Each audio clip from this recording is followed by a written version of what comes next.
Hello, so welcome to the workshop. I think this series of videos is just going to be a bit more raw, and it's going to give me a chance to kind of introduce myself and maybe give you guys a bit more of an idea of what's going on in the workshop, what kind of projects we've got, and yeah, so more of like an evolution of the workshop and the space. And I'm currently extending the workshop out, so I'll add a little bit of footage of that. I didn't film much because it was upwards of 30 degrees, and trying to film, and it's not the easiest thing to film either, because getting the angles and everything when you're that high up isn't great. But I'll let you guys judge and add those videos in. I also wanted to add a few little bits on a wood rack that I've been working on. I've been learning how to weld recently, so it's not the best, but it holds up, and it seems to hold a decent amount of timber, so I must be doing something kind of right there. So towards the end of the video, I'm going to give you a bit of a shop tour, have a look at a few more of the tools in more detail, and yeah, we'll go from there.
So this here is a chestnut garden gate that I'm working on at the moment. So it's all mortise and tenon joinery.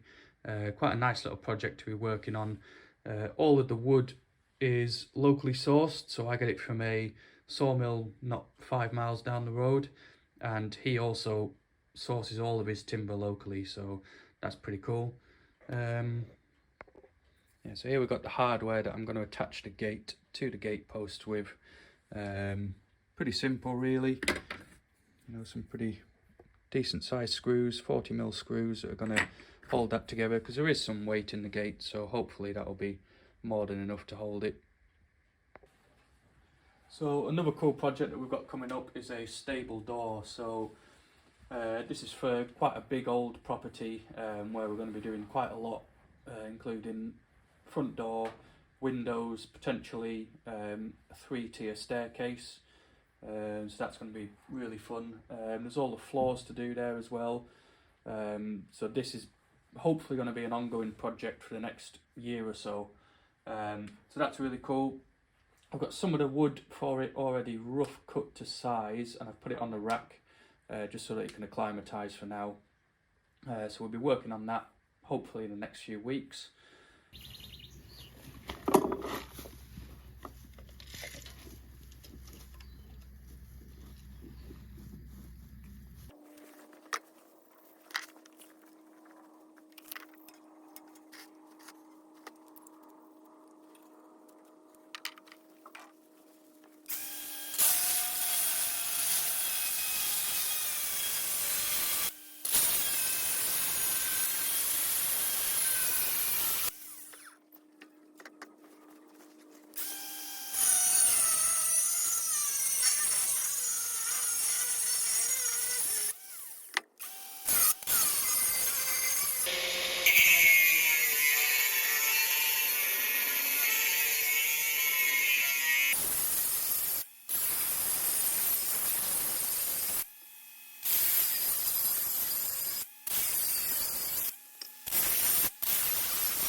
So first things first, this is my lumber rack that I recently built. I've been trying to learn how to weld, so this was kind of a good little starter project to sort of see where I was at.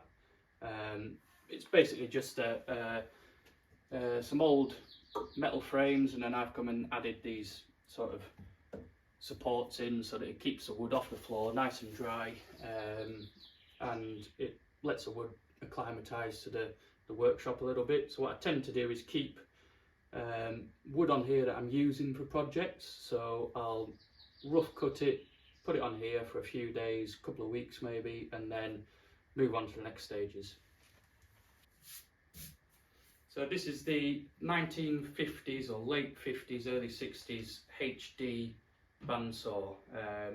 There's a few videos on my channel of me taking it apart and rebuilding it inside the workshop. So it's roughly 600 kilos. So you know, I had to take it apart and bring it in pieces, because if not, there was just no way it was going to get into the workshop. So the blade on this is just over 4 meters long. In those videos I did talk about having to get a new blade.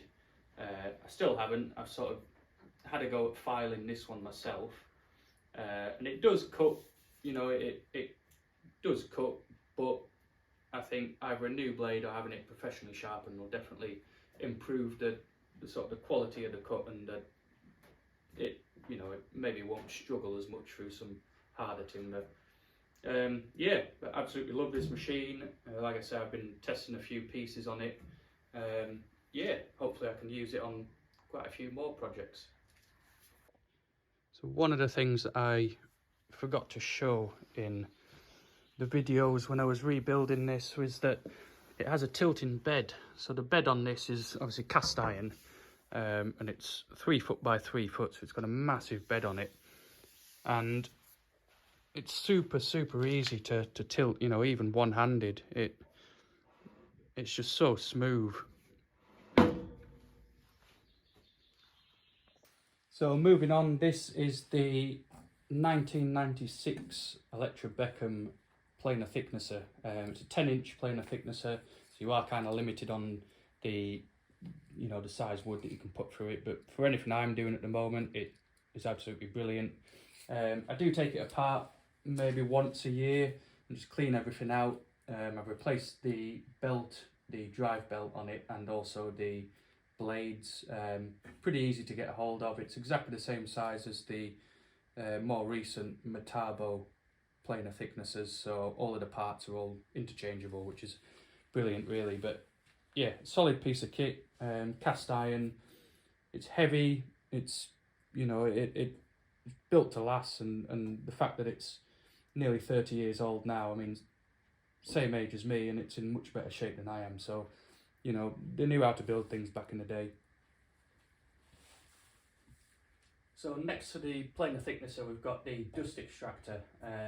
Now, both of these I got from my granddad. So he used to be a sort of woodworker, hobbyist, really good at everything that he did. But these machines came from him. So we've got the planer thicknesser, and then this dust extractor, which has seen better days, but still sucks up wood chips, so I'm fairly happy with it. Built in 1991, so you know, it's been going a long time, and it still does its job, so I think that'll be staying for now. And then yeah, so it you know, even though some of these tools may be a bit older, it just goes to show that quality tools are worth spending money on. So if I can, I'll spend a little bit extra on, you know, good quality tools, and then you know that they're going to be with you for a fairly long time. So on to the table saw. So this is a bit of a DIY Ryobi table saw from the early 2000s.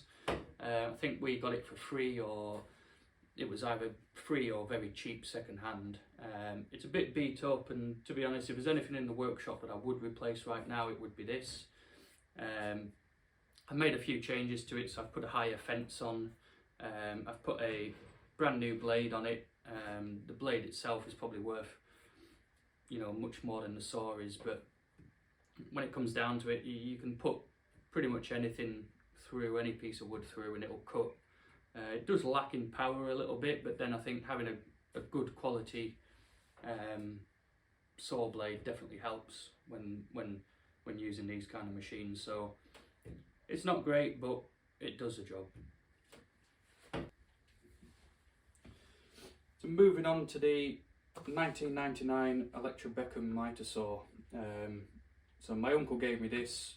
He just bought himself a Festool Capex, wanted rid of it. I've had it for maybe 4 or 5 years now, maybe longer, but it's an absolute beast of a machine again.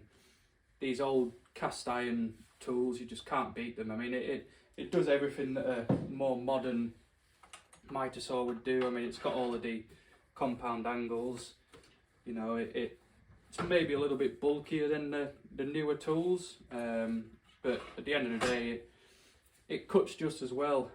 I use it for rough cutting, I use it for fine finish work. I've currently got a Freud 30 tooth 250mm blade on there, and yeah, just like the table saw, put a good quality blade on there and you know it'll prolong the life of your tool. So you know it does come with its faults. I mean, this housing where the motor is a little bit bulky, so obviously you're limited to the depth of the cut there. It doesn't have a brake on it either, so just make sure you keep your hands well away from the blade whenever you sort of finish cutting. It takes about 2 minutes on average to stop spinning, so you know, just make sure that you're not putting your hands in there. And yeah, it's a great bit of kit. I don't think I'll be changing it anytime soon because it still cuts straight, cuts decent sized timber. Yeah, I really enjoy using it. So the Axminster Mortiser, so this is a brilliant little bit of kit. I tend to use it quite a lot, both in joinery and when I'm making furniture. I like the old-fashioned mortise and tenon rather than the floating tenon. Don't get me wrong, if I had the money I'd probably go ahead and buy a Festool domino, but this definitely takes a bit longer, but there's so much, you know, joy that you get out of a perfectly fitting mortise and tenon joint. I've used it on a couple of projects. One of the projects that's coming up, a garden gate, I used it quite a lot and it was absolutely brilliant. You know, it hasn't really let me down. Every now and again parts on it do come loose, you know, the handle is only held in by this, you know, threaded bit here, but yeah, I mean it like most things, it does the job. If I could go bigger I probably would, but right now I think for the size of the shop and what I'm doing, it's more than big enough. Just like the mortiser, this little benchtop drill, pillar drill, it's brilliant for doing most things, like little intricate things. You know, it's got variable speeds, so you can use it on hardwood, softwood, metal.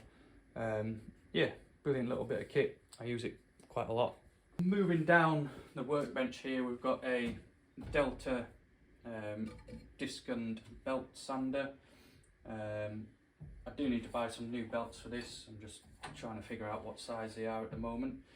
But yeah, lovely little bit of kit, you know, just for tidying things up. It's brilliant. Here we have the Axminster. I call it a mini bandsaw, but it's a decent enough bandsaw. It's got more than enough power for doing little things. You know, the fence is brilliant on it. Stays nice and parallel. I did buy one of these little Trend sort of digital level boxes, just because the base isn't 100%. When you do sort of pivot the base and get those angled cuts, it's not always 100%, so I do use that. Yeah, I'm still on the first blade on this, so you know it tends to last a good amount of time. Yeah, brilliant little bit of kit. But again, we've got another tool from Axminster, little lathe. I mean, I say little, it's, you know, I bought it because I'm only a beginner and I really wanted to learn how to use a lathe really. So it's a 14 inch, you know, max capacity, which is more than enough for any beginner work. Yeah, like I say, I'm just learning kind of how to use it and how to use the tools and speeds, and you know, it will come. It's just one of those things you have to practice and obviously get better with time. But yeah, I've been enjoying, you know, making little things. I've been sort of making some little legs for furniture, or even cabinet door handles, and I think it's just one of those things you just need to, you know, the more you do it, the more, you know, the more you do it, the better you'll become at it, really. So yeah. Hi, so thank you for watching, and you know, to everyone who's been subscribing and commenting and liking the videos recently, and I think we're up to nearly 200 subscribers now, which is really cool. And yes, I think every now and again I'll just put one of these kind of videos out where I'm explaining what's going on in the shop and what kind of projects are working on, and hopefully have a few more in-depth videos on the extension when that, you know, eventually goes forward and we've got a bit of money put aside so we can do more work on that, and then yeah, we'll see how it goes. But you know, hopefully we're on the right track and we can keep on growing this channel, and it sort of allows me to take a bit more time on projects as well, because obviously filming and doing all that takes a little bit more time. But yeah, so we've got a few projects coming up which are quite interesting. I'm really looking forward to the stable door. I think it's going to be a bit of a challenge, but should be pretty fun as well. Yeah, and then hopefully the video for the gate should be coming out in the next few weeks. I'm just waiting, well, I was waiting on some hinges, but then I've decided to do it a different way now, so hopefully that should be coming out soon. And yeah, you know, just thank you, and again, if you got any questions or advice for me or anything like that, just put it in the comments down below, and I'll address it as and when I can, and maybe if you know, there's more in-depth questions, we can address them in episode 2, and hopefully this will become sort of a more regular thing, maybe once a month, once every couple of months. And you know, it's you know, I'm kind of getting used to the whole talking to the camera thing, and you know, it's not the easiest thing to do, and it's a bit awkward, and you know, you don't really know what to do with your hands, but you know. So yeah, we'll leave it at that, and thanks for watching, and I'll see you next time.